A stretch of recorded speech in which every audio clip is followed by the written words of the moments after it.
to the quest for the green ball! Òrdugh, Truaillidh! We're getting ready for the final divisional matchup until week 12 before everything really starts to get interesting during our 8-week out-of-division stretch. That's a wild time. Every match becomes very important with tiebreakers always on our mind, even as early as week 4, because these things tend to come back to bite us in the end. But before we get to that, we are either looking to keep near the top of our divisions or avoid falling too far behind, especially some of those 0-2 teams. And this couldn't be more evident than in our next which features 2 teams in the Wetlands of Arawn division. Our defending champion, the Elite Mother Tuckers, who have lost more games this season already than all of last year, travel to take on Green Acres, who are coming off an impressive Week 2 win against the Dreamcats at the Bogs of Diomhaireachd.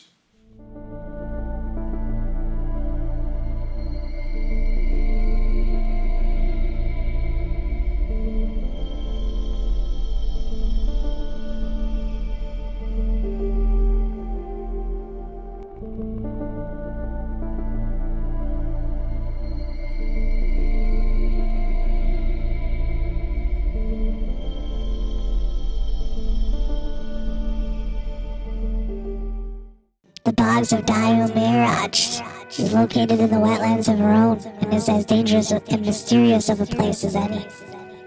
A being named Arawn used to be the leader of several places throughout these wetlands, helping the Aishi preserve balance. But Arawn disappeared without a trace during the First Great War between the Elders and Obsidians Ubisus. Some believe it's due to the initial ripples between dimensions that created the first portals. With 2 artifacts out of 12 now expected to be in the hands of those who oppose us, these portals are beginning to spring to life around our planet again. And these wetlands seem to have even more symptoms than the other areas. In these bogs, it is believed there are interdimensional creatures that roam the waters, warriors of chaos that attack your mind and force strange visions through the power of the nearby rifts.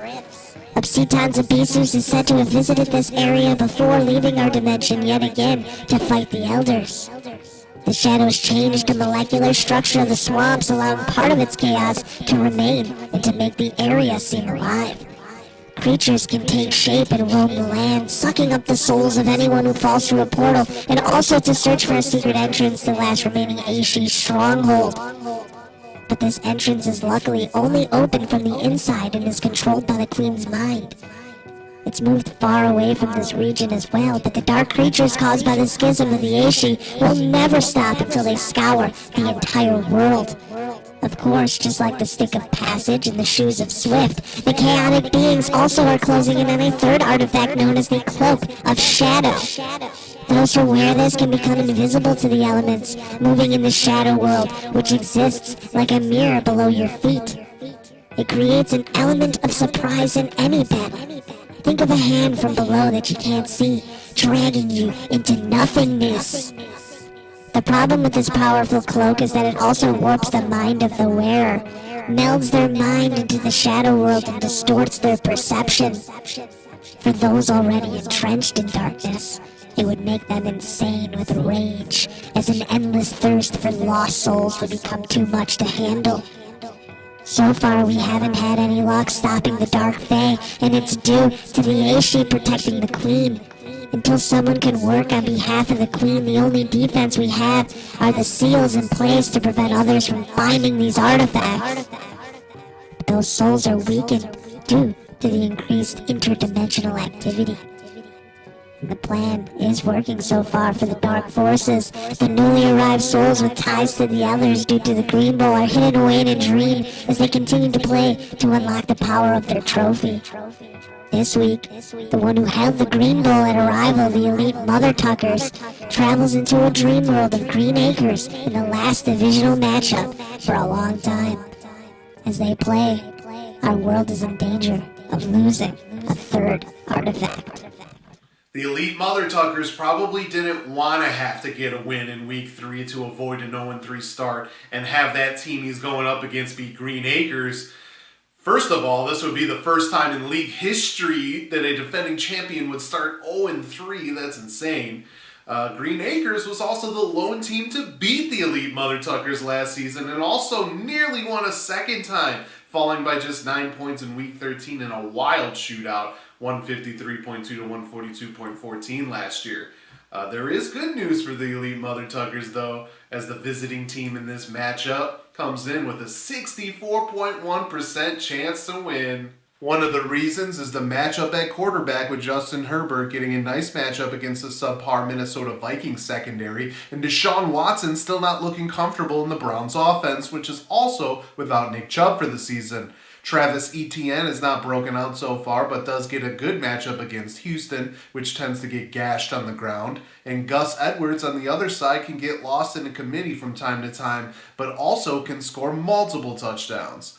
Then there are the wide receivers with A.J. Brown versus Tyreek Hill and D.K. Metcalf versus T. Higgins. Those matchups could go either way, but Green Acres does have a slight edge with Hill. Both tight ends look to be touchdown dependent, and the battles on defense and kickers should be key as well. In the flex positions, Zach Moss has an edge over Jacoby Myers, but both have matchups that could mean limited opportunities. But of course, two players stand out to me as being keys here for the Elite Mother Tuckers. I gotta go with running back Josh Jacobs. Jacobs was the top running back a year ago, 1,653 rushing yards, 400 receiving yards, and 12 touchdowns. One of the big reasons the Elite Mother Tuckers actually won the championship as he had Jacobs.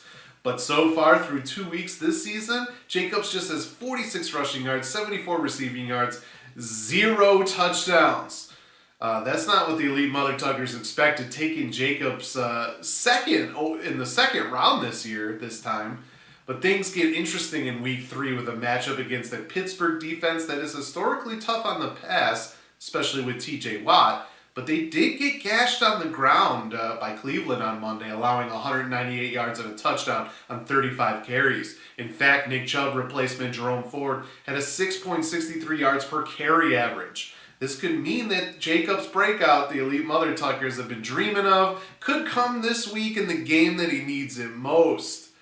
But if Jacobs continues to struggle and disappoints, the Elite Mother Tuckers could find themselves making more league history, but not the kind they want. For Green Acres, I look at running back Kyren Williams, who's looking like a huge pickup for Green Acres, with Williams taking over the starting role right away for the Rams. Williams, a second-year running back, already has 104 rushing yards and 50 receiving yards, and will look to pass last season's totals in this one. He also failed to score in 2022, but has scored 4 touchdowns already in 2023. The only downside to this is a 3.6 yards per carry average and 29 total carries to go with 6 receptions. That's not the kind of volume that breeds consistent numbers, and the touchdowns could regress at some point. And then there's the matchup against Cincinnati. The Bengals have actually not been amazing at stopping the run so far. They allowed Gus Edwards to have 62 yards and a touchdown on just 10 carries last week. Nick Chubb had over 100 yards in Week 1. They also allowed Deshaun Watson to rush for 45 yards and a score in Week 1, and for Lamar Jackson to rush for 54 yards. The other caveat is that the Rams do tend to throw the ball around 64% of the time, actually. That means that runs are limited, and while this is a Monday night game, teams do tend to struggle on the road when having to travel across the country into different time zones. The game should be close, though, based on what the Browns' offense could do, so you would think there'd be opportunities, but we'll have to wait and see. If Green Acres continues to see touchdowns by Williams, it could go a long way to switch the projections to his side. But if Williams has an off game, it could be the opening the Elite Mother Tuckers need to steal one on the road. Based on last season, I expect this matchup to be a wild one, and it may go to Monday night before being decided. As for our other matchups, a lot will be on the line as we close out the first stage of divisional play for several weeks. Staying in the Wetlands of Arawn division, the 1-1 Siamese Dreamcast hosts first place and undefeated Risky Business. As of now, Risky Business has a 61% chance to win, but things may change with several question marks. Will A.A. Ron Jones be fit to play for the Dreamcats? Will Anthony Richardson clear concussion protocol? Time will tell. I think Tony Pollard and CeeDee Lamb versus Christian McCaffrey and Tyler Lockett. looks to loom large in this one. I also think Kirk Cousins versus Richardson, if he can go, will be key. And we must look at the Eagles versus Cowboys defense because of how the Cowboys have played. In the Flatlands of Scale Division, first place and undefeated Bandidos del Rio travels to take on 1-1 Loki Lebowski Thor. The Bandidos have a 59.6% chance to win right now. Mahomes and Kelsey versus Hurts and Jefferson are big-time matchups. Ridley and Mike Williams versus Chris Olave and Mike Evans too. I am intrigued by Josh Downs at the flex position for the Bandidos. He only has 67 yards and 12 targets so far, so he's going for a big one there. Also, what happened to Calvin Ridley last week? My Gashkia Slews look for a second straight win and will travel to take on the Clashhead Demon Head. My Slews have a 52.5% chance to win due to questions. Will Austin Eckler go? Can Tyler Algier match his Week 1 performance? Will Brian Robinson continue to break out? Also, will Amari Cooper continue to say what groin injury? Will Mark Andrews score, and will Jamar Chase actually show up for a game? Josh Allen versus Jared Goff looks big too, so this one should be close. Lastly, in the Peaks of Alk Division, undefeated Remember the Titans travels to take on the 1-1 Multiple Scoregasms. Remember the Titans has a 58.9% chance to win right now. Remember the Titans does need someone to step up with Nick Chubb out for the year. Will Puka Nacua continue to shine, and will Lamar Jackson repeat or do better than a week ago? Those could be key. For the Scoregasms, the need for Trevor Lawrence to do well is quite clear. At the moment, she's hoping Kareem Hunt can play right away also after being signed by the Browns again.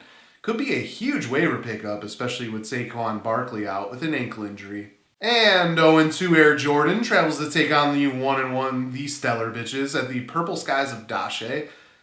These Stellar Bitches come in with a 58.6% chance to win. Daniel Jones versus Jordan Love. Bijan Robinson and Raheem Mostert versus Stephon Diggs and James Conner. And the Packers defense versus Miami looks like areas to watch. Starting 0-3 is not what anyone wants. While teams have made the playoffs in our league, even after starting 0-4, it's very difficult to do so. And last year's champion and third place finisher could end up being 0-3 right now, so that's something to watch. It's also to be noted that those two teams had big pre-draft trades not working out so far. While this week might be more nerve-wracking for some of us trying not to fall 0-3, there's a lot on the line to close out this first stage of divisional play, with divisional head-to-head being the tiebreaker to claim a division title. These games definitely are huge. And that's the show for the week! Hope you enjoyed it. Join us next week as we dive deeper into Mario's dangerous journey to find that queen. And we also visit new strange places in the next Game of the Week. Before you go, check out the updated power rankings. Until next time, salut.